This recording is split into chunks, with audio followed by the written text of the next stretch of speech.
नमस्कार और the deep dive में स्वागत है। आज हम एक बहुत ही कह सकते हैं अद्भुत सफर पर बात करने वाले हैं। गर्भ में हम एक अकेली कोशिका से एक पूरे इंसान के बनने तक का सफर। और हमारे पास इस पर जानकारी के लिए हैं नर्सिंग शिक्षा से जुड़े कुछ नोट्स और अंश। तो हमारा मकसद है कि इन नोट्स से भ्रूण के विकास के जो खास पड़ाव है और कुछ हैरान करने वाली बातें उनको समझें। बिल्कुल, ये है तो मतलब एक बहुत ही पेचीदा पर उतनी ही आकर्षक प्रक्रिया। ये नोट्स हमें निषेचन से लेकर जन्म तक के विकास और उस खास ब्लड सर्कुलेशन सिस्टम के बारे में बताते हैं जो सिर्फ गर्भ में ही काम करता है। हाँ, वो तो बहुत इंटरेस्टिंग होगा। तो चलिए इस पूरी यात्रा को थोड़ा गहराई से समझते हैं। सबसे पहले एकदम शुरुआत से शुरू करते हैं। निषेचन मतलब फर्टिलाइजेशन। जैसा इन नोट्स में है, ये वो पल है जब स्पर्म और ओवम मिलते हैं और ये ज्यादातर फैलोपियन ट्यूब के एम्पुला हिस्से में होता है। जी, ये सोचना ही मतलब कमाल है कि लाखों स्पर्म्स होते हैं पर ट्यूब तक पहुंचते हैं कुछ हजार, और अंडाणु के पास मुश्किल से 300 साढ़े 300। हाँ, और इसमें टाइमिंग भी बहुत मायने रखती है। अंडाणु तो बस 12 से 24 घंटे ही जीवित रहता है, जबकि स्पर्म वो 48 से 72 घंटे तक एक्टिव रह सकता है। अच्छा। और जब ये मिल जाते हैं तो बनता है जाइगोट, जीवन की पहली कोशिका। यहीं पर क्रोमोसोम्स की संख्या वापस पूरी मतलब 46 हो जाती है, आधी माँ से आधी पिता से। और बच्चे का लिंग भी वो इसी वक्त तय हो जाता है। स्पर्म एक्स क्रोमोसोम लाया है या वाई, इस पर निर्भर करता है। ओके, तो जाइगोट बन गया। फिर इन नोट्स में लिखा है कोशिका विभाजन शुरू होता है, सेल डिवीजन। हाँ जी, बिल्कुल। तुरंत बाद 1 से 2 कोशिकाएं बनती हैं जिन्हें ब्लास्टोमेयर्स कहते हैं। फिर 2 से 4, 4 से 8, 8 से 16 बढ़ती जाती हैं। हाँ, और करीब चौथे दिन तक ये 16 से 64 कोशिकाओं का एक ठोस गेंद जैसा बन जाता है, मोरुला। मोरुला। नोट्स पे लिखा है ये शहतूत जैसा दिखता है। हाँ बिल्कुल, ये मोरुला करीब 3 दिन फैलोपियन ट्यूब में रहता है और फिर गर्भाशय मतलब यूटेरस में पहुंचता है। अच्छा, और इस मोरुला के अंदर ही वो कोशिकाएं होती हैं जिनसे बच्चा बनता है? जी, अंदर वाली कोशिकाएं इनर सेल मास वही भ्रूण का शरीर बनाती हैं, और जो बाहर वाली कोशिकाएं हैं आउटर सेल मास, वो फिर सुरक्षा और पोषण देने वाली झिल्लियां और प्लेसेंटा का हिस्सा बनती हैं। ओके, तो गर्भाशय में पहुंचकर क्या होता है? गर्भाशय में पहुंचने के बाद लगभग चौथे 5वें दिन इस मरुला में अंदर एक कैविटी, एक गुहा बन जाती है जिसमें तरल भर जाता है। तब इसे ब्लास्टोसिस्ट कहते हैं। ब्लास्टोसिस्ट। और फिर आता है इम्प्लांटेशन, मतलब गर्भाशय की दीवार में चिपकना। हाँ बिल्कुल, 6 से 7वें दिन के आसपास ये ब्लास्टोसिस्ट गर्भाशय की जो अंदरूनी परत है, जो प्रेगनेंसी के लिए मोटी हो चुकी होती है, जिसे डेसिडुआ कहते हैं। डेसिडुआ। हाँ, उसमें ये धंसना या चिपकना शुरू कर देता है। ये डेसिडुआ असल में एंडोमेट्रियम ही है, बस प्रेगनेंसी के लिए खास तौर पर तैयार हुई। और यहीं से फिर वो कोरियन और कोरियोनिक विलाई जैसी चीजें बनती हैं जो प्लेसेंटा बनाने में मदद करती हैं। प्लासेंटा, वो लाइफलाइन। जी, माँ और बच्चे के बीच की। तो ये पहला हफ्ता ही कितनी सारी तैयारी कर देता है। अब आते हैं विकास के उन पड़ावों पर जो हफ्ते दर हफ्ते होते हैं। इन नोट्स में तो काफी डिटेल है, पर हम कुछ खास बदलावों पर फोकस करते हैं। पहले 8 हफ्ते, जिन्हें एम्ब्रियोनिक पीरियड यानी भ्रूण काल कहते हैं, ये इतने जरूरी क्यों माने जाते हैं? ये 8 हफ्ते बहुत ही नाजुक और कह सकते हैं क्रिटिकल होते हैं, क्योंकि इसी दौरान ऑर्गेनोजेनेसिस होता है। मतलब शरीर के जितने भी मुख्य अंग हैं उनकी नींव रखी जाती है, उनका शुरुआती विकास होता है। ऑर्गेनोजेनेसिस। हाँ, नोट्स के हिसाब से देखें तो तीसरे हफ्ते के अंत तक हार्ट एक सिंपल ट्यूब जैसा होता है, लेकिन धड़कना शुरू कर देता है। तीसरे हफ्ते में ही? जी, फेफड़ों की कलियां दिखने लगती हैं, न्यूरल प्लेट बननी शुरू हो जाती है, जिससे आगे ब्रेन और स्पाइनल कॉर्ड बनेगी। कमाल है, सिर्फ 3 हफ्तों में इतना कुछ। और 8 हफ्ते पूरे होने तक क्या स्थिति होती है? नोट्स में लिखा है तब तक हर अंग प्रणाली मौजूद होती है। हाँ, ये बहुत बड़ी बात है। 8 हफ्ते तक बच्चा बस कोई 3 सेंटीमीटर लंबा और 2 ग्राम का होता है, पर शरीर के सभी सिस्टम्स का बेसिक ढांचा बन चुका होता है। पलकें जुड़ना शुरू हो जाती हैं और अम्बिलिकल कॉर्ड के जरिए सर्कुलेशन भी ठीक से काम करने लगता है। तो 8 हफ्ते के बाद इसे फीटस कहते हैं, राइट? भ्रूण। जी, तकनीकी तौर पर अब मुख्य काम अंगों का बनना नहीं, बल्कि उनका साइज में बढ़ना और मैच्योर होना होता है। तो पहले ट्राइमेस्टर के अंत तक, मतलब करीब 12 हफ्तों तक, क्या बड़े बदलाव दिखते हैं? नोट्स बताते हैं लंबाई 6 से 9 सेंटीमीटर, वजन कोई 19 ग्राम, चेहरा बन जाता है, हाथ पैर लंबे हो जाते हैं और एक इंटरेस्टिंग चीज, किडनी यूरिन बनाना शुरू कर देती हैं और अपने आप हलचल होती है। इसका क्या मतलब है? बच्चा हिलता है? हाँ, बच्चा अपने आप मूव करना शुरू कर देता है, लेकिन ये मूवमेंट्स इतने हल्के होते हैं कि माँ को महसूस नहीं होते। अच्छा। पर ये डेवलपमेंट का एक बड़ा साइन है। और साथ ही करीब 10-12 हफ्ते में डॉपलर मशीन से हार्ट बीट सुनी जा सकती है और बाहरी जननांग भी इतने बन जाते हैं कि लिंक का पता चल सकता है। ओके, आगे बढ़ते हैं। गर्भावस्था के बीच में, मतलब लगभग 20 हफ्तों के आसपास क्या चल रहा होता है? नोट्स में 16 और 20 हफ्तों का जिक्र है। 16 हफ्ते तक बच्चा और ज्यादा एक्टिव हो जाता है। स्किन अभी भी ट्रांसपेरेंसी होती है और उस पर वो महीन रोएं लैन्यूगो उगने लगते हैं। हड्डियों का ढांचा भी मजबूत होने लगता है। लैन्यूगो। हाँ, और 20 हफ्ते तक पहुंचते पहुंचते लंबाई हो जाती है करीब 16-18 सेंटीमीटर, वजन 300 ग्राम के आसपास। लैन्यूगो पूरे शरीर पर फैल जाते हैं, नाखून बन जाते हैं, मसल्स डेवलप हो जाती हैं, दांतों का बेस बनने लगता है। और एक बहुत बड़ा माइलस्टोन आता है, क्विकनिंग। क्विकनिंग, ये वही है जब माँ पहले बार बच्चे की हलचल महसूस करती है। बिल्कुल, ये माँ के लिए एक बहुत ही खास इमोशनल मोमेंट होता है। पहली बार उसे अपने अंदर एक जिंदगी का सीधा एहसास होता है। हाँ, ये तो बहुत स्पेशल लगता होगा। जी। और इस समय तक नॉर्मल स्टेथोस्कोप मतलब फेटोस्कोप से भी बच्चे की हार्ट बीट सुनी जा सकती है। और इसी दौरान स्किन पर एक और चीज, वर्निक्स कैसियोसा, इसका भी जिक्र है। हाँ, वर्निक्स कैसियोसा, ये करीब 24 हफ्ते के आसपास ज्यादा दिखाई देती है। ये एक सफेद ग्रीसी सी परत होती है बच्चे की स्किन पे। ये स्किन को एमनियोटिक फ्लूइड में डूबे रहने से बचाती है, मतलब गलने से प्रोटेक्ट करती है। अच्छा, प्रोटेक्शन के लिए। जी। 24 हफ्ते तक बच्चा लगभग 600 ग्राम का हो जाता है, सिर पर बाल अच्छे आ जाते हैं और वो सुनना भी शुरू कर देता है। 24 हफ्ते में सुनना, कमाल है। अच्छा, अब बात करते हैं वायबिलिटी की, जी। जीवन क्षमता। जी। नोट्स में 28 हफ्तों का जिक्र है। जी। इसका क्या मतलब हुआ? 28 हफ्ते एक बहुत महत्वपूर्ण पड़ाव माना जाता है, क्योंकि इस समय तक फेफड़े इतने डेवलप हो जाते हैं कि अगर भगवान न करे बच्चा इस वक्त पैदा हो जाए तो उसके जीवित रहने के चांस होते हैं। हालांकि उसे बहुत इंटेंसिव केयर की जरूरत पड़ेगी।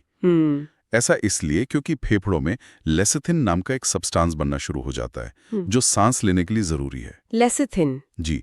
इस समय बच्चा लगभग 1100 ग्राम का होता है, उसकी पलकें खुलने और बंद होने लगती हैं और ब्रेन डेवलपमेंट भी तेजी से हो रहा होता है। तो फेफड़ों का विकास, ये लेसिथिन बनना, ये सब बहुत जरूरी है। नोट्स में LS रेशियो का भी जिक्र है, खासकर 32 और 36 हफ्तों में। ये क्या चीज है? LS रेशियो मतलब लेसिथिन स्फिंगोमाइलिन रेशियो। ये फेफड़ों की मैच्योरिटी, उनकी परिपक्वता को जांचने का एक तरीका है।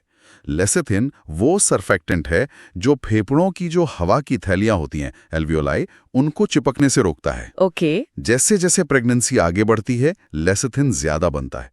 तो 32 हफ्ते में ये रेशियो करीब 1.2 होता है, लेकिन 36 हफ्ते तक ये 2.1 या उससे ज्यादा हो जाता है। अच्छा। 2.1 से ज्यादा रेशियो को आमतौर पर फेफड़ों की मैच्योरिटी का अच्छा संकेत माना जाता है। मतलब जन्म के बाद बच्चे को सांस लेने में दिक्कत कम होगी। तो ये एक तरह का बायोलॉजिकल रेडीनेस सिग्नल हो गया। हाँ, कह सकते हैं। और 36 हफ्ते तक बच्चा दिखने में भी काफी बदल जाता होगा, एकदम बेबी जैसा। हाँ, बिल्कुल। 36 हफ्ते तक वजन 2200 से 2900 ग्राम तक हो जाता है। स्किन के नीचे फैट जमा होने लगता है तो शरीर गोल मटोल हो जाता है, स्किन गुलाबी हो जाती है, झुर्रियां कम हो जाती हैं और वो लैन्यूगो भी ज्यादातर गायब हो जाते हैं। बच्चा अब जन्म के लिए लगभग तैयार होता है। स्किन चिकनी, गुलाबी, नाखून उंगलियों के सिरों से भी आगे बढ़ जाते हैं। पैर के तलवों पर गहरी लाइनें, क्रीजेस, एड़ी तक होती है। मेल बेबीज में टेस्टीज स्क्रोटम में आ चुके होते हैं। फीमेल बेबीज में लेबिया मेजोरा पूरी तरह डेवलप होते हैं। मतलब बच्चा बाहरी दुनिया के लिए तैयार। पूरी तैयारी। अच्छा, इस पूरी विकास यात्रा के साथ आपने जैसे पहले इशारा किया, और भी सिस्टम्स काम कर रहे होते हैं, जैसे यूरिनरी सिस्टम, डाइजेस्टिव सिस्टम, और मां से बच्चे को कुछ प्रोटेक्शन भी मिलता है। हाँ जी, बिल्कुल। नोट्स के अनुसार यूरिनरी सिस्टम इतना डेवलप हो जाता है कि फुल टर्म के आसपास बच्चा रोज करीब 650 ml यूरिन बनाता है। ये एमनियोटिक फ्लूइड का हिस्सा बनता है। अच्छा। डाइजेस्टिव सिस्टम भी काम कर रहा होता है। बच्चा 10-12 हफ्ते से ही एमनियोटिक फ्लूइड निकलना शुरू कर देता है और 20 हफ्ते से मेकोनियम यानी पहला स्टूल वो भी बनना शुरू हो जाता है। वो रेस्पिरेटरी सिस्टम में भी 11 हफ्ते से ही सांस लेने जैसी मूवमेंट्स दिखने लगती हैं। और हाँ, प्रोटेक्शन की बात करें तो लगभग 12वें हफ्ते से मां के ब्लड से IgG एंटीबॉडीज प्लेसेंटा के जरिए बच्चे में जाने लगती हैं। IgG antibodies. जी, ये बच्चे को जन्म के बाद शुरू के महीनों में कई इन्फेक्शन से लड़ने के लिए पैसिव इम्यूनिटी देती हैं। मतलब रेडीमेड सुरक्षा। बिल्कुल। ये तो हुई विकास की कहानी, लेकिन इन नोट्स में फीटल सर्कुलेशन यानी भ्रूण के ब्लड सर्कुलेशन के बारे में भी बताया गया है और कहा गया है कि ये अडल्ट से बहुत अलग होता है। ऐसा क्यों? ये इसलिए अलग है क्योंकि गर्भ में बच्चा अपने फेफड़ों से सांस नहीं लेता। सही बात है। उसको ऑक्सीजन प्लेसेंटा से मिलती है, तो उसका जो पूरा सर्कुलेटरी सिस्टम है वो इस तरह से बना है कि ऑक्सीजन वाला खून फेफड़ों में जाए बिना सीधे शरीर के सबसे जरूरी हिस्सों, खासकर ब्रेन और हार्ट तक पहुंच जाए, और जो कार्बन डाइऑक्साइड वाला खून है वो वापस प्लेसेंटा तक पहुंच जाए सफाई के लिए। तो ये काम कैसे करता है? नोट्स में कुछ खास स्ट्रक्चर्स के नाम हैं। Umbilical vein, ductus venosus, foramen ovale, ductus arteriosus. सुनने में बड़े टेक्निकल लगते हैं। हाँ, नाम थोड़े मुश्किल लग सकते हैं, पर इनका काम समझना ज्यादा मुश्किल नहीं है। देखिए स्टेप बाय स्टेप। पहला है अम्बिलिकल वेन। ये अम्बिलिकल कॉर्ड यानी गर्भनाल में एक नस होती है। ये प्लेसेंटा से ताज़ा ऑक्सीजन वाला करीब 80% सैचुरेटेड खून बच्चे तक लाती है। ओके, ऑक्सीजन वाला खून लाती है नस, अडल्ट से उल्टा। जी। फिर आता है डक्टस वेनोसिस। ये एक तरह का बाईपास है, एक शंट। ये अम्बिलिकल वेन से आए ऑक्सीजन वाले खून का बड़ा हिस्सा लिवर से गुजारे बिना सीधे शरीर की मेन नस इंफीरियर वेना कावा IVC में डाल देता है। लिवर को बाईपास करके। हाँ, ज्यादातर खून। फिर IVC से ये मिला जुला खून ऑक्सीजन वाला प्लस शरीर के निचले हिस्से से आया कम ऑक्सीजन वाला पहुंचता है दिल के दाहिने एट्रियम में। यहाँ काम आता है फोरामेन ओवल। हाँ, ये दिल के दोनों ऊपरी चेंबर्स मतलब अट्रिया के बीच एक छेद होता है, एक ओपनिंग। तो IVC से आया खून जब दाहिने अट्रियम में पहुंचता है तो इस छेद के जरिए उसका ज्यादातर हिस्सा सीधे बाएं अट्रियम में चला जाता है। अच्छा, दाहिने वेंट्रिकल और फेफड़ों वाले रास्ते को छोड़कर? बिल्कुल, ये फेफड़ों को बाईपास कर गया। बाएं अट्रियम से ये खून फिर बाएं वेंट्रिकल में जाता है और फिर एओर्टा के जरिए ब्रेन और हाथों को सप्लाई होता है, सबसे ज्यादा ऑक्सीजन वाला खून। दिमाग को प्रायोरिटी। जी। अब जो थोड़ा खून दाहिने अट्रियम से दाहिने वेंट्रिकल में गया था वो पल्मोनरी आर्टरी से निकलता है फेफड़ों की तरफ, लेकिन फेफड़ों में तो जाना नहीं है ज्यादा। यही काम आता है चौथा स्ट्रक्चर, डक्टस आर्टेरियोसिस। एक और बाईपास। हाँ, ये एक नली है जो पल्मोनरी आर्टरी को सीधे एओर्टा, शरीर की मेन आर्टरी से जोड़ देती है। तो दाहिने वेंट्रिकल से निकला ये कम ऑक्सीजन वाला खून फेफड़ों में जाने के बजाय इस डक्टस आर्टेरियोसिस के जरिए सीधे एओर्टा में चला जाता है।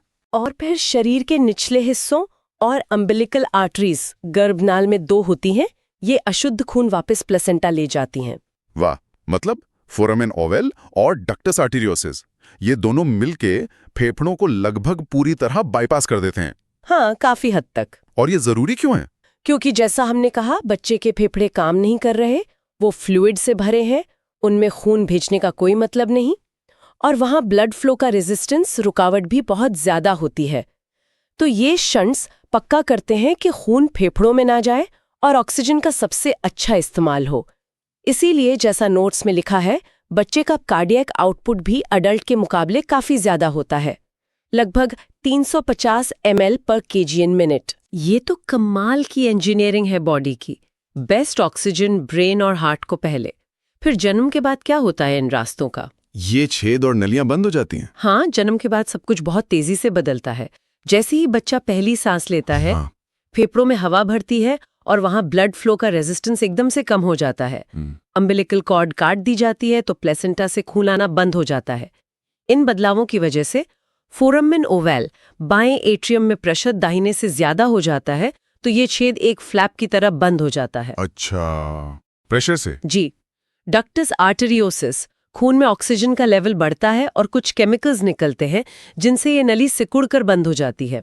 और डक्टस वेनोसिस, वो अम्बिलिकल वेसल्स, नस और धमनियां, खून का फ्लो रुकने से ये भी सिकुड़कर बंद हो जाती हैं और धीरे धीरे लिगामेंट बन जाती हैं। तो ये बंद होना तुरंत होता है या टाइम लगता है? देखिए, एक होता है फंक्शनल क्लोजर, मतलब काम करना बंद कर देना, जो काफी जल्दी होता है, और एक होता है एनाटॉमिकल क्लोजर, मतलब पूरी तरह से बंद होकर जुड़ जाना, जिसमें कुछ दिन से लेकर हफ्ते या महीने भी लग सकते हैं।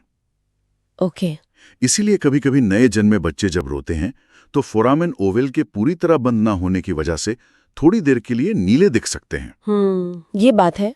तो कुल मिलाकर हमने नर्सिंग नोट्स के जरिए देखा कि कैसे एक कोशिका से शुरुआत होती है, फिर हफ्तों के कितने जटिल पड़ाव आते हैं, हर अंग बनता है, मैच्योर होता है और गर्भ के अंदर जिंदा रहने के लिए एक बिल्कुल अलग, कितना एफिशिएंट सर्कुलेटरी सिस्टम काम करता है।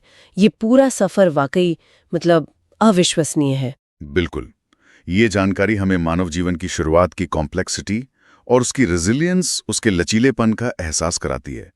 और अंत में एक बात सोचने वाली ये है कि हमने जितनी जटिलता की बात की, जेनेटिक कोडिंग से लेकर अंगों के बनने और सर्कुलेशन के बदलने की टाइमिंग तक, ये पूरी प्रक्रिया इतनी सारी मुश्किलों और चुनौतियों के बावजूद कितनी मजबूती से आगे बढ़ती है।